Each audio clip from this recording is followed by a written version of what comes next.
So now we're going to go over setting equilibrium and our torque bar. So here's the bar that we're going to raise, and you're going to balance this bar at 3 locations, just using your finger. So you're going to measure the distance from the pivot. This whole system here, what is called a pivot, and we'll say right there serves as the fulcrum of the pivot. Notice it's a distance from the edge of the bar.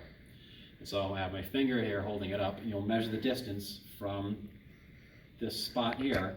Your position vector starts here, it points or goes all the ways out, the position that you're measuring for the force of the finger pointing up.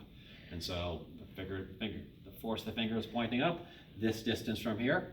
The second location, I'll move my finger to the middle of the bar, measure that distance. And then the third location, I'll move my finger in, and I'll feel the increase in force. What I have to do is make sure your foot is on the base, because this bar is heavy, and as you're moving your finger in, the force of your finger is going up and up and up and up. So on my finger in just a few centimeters, so I'll measure that few centimeters where the finger is.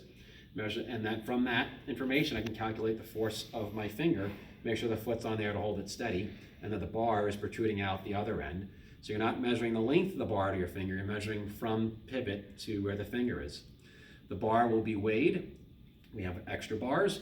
Weigh the bar, don't take this apart. With the knowledge of the weight of the bar and where does the weight act on the bar in our model, the force of gravity on the bar, the weight of the bar is at the center of the mass of the bar. So again, your finger is at a location from the end, measure that from the pivot. Your next position for the finger is at the center of mass. And then the third position of the force of the finger is measured again from the pivot, and you can calculate the force of the finger just by knowing the weight of the bar, acting at the center of mass, and the position vectors of your finger, where the safety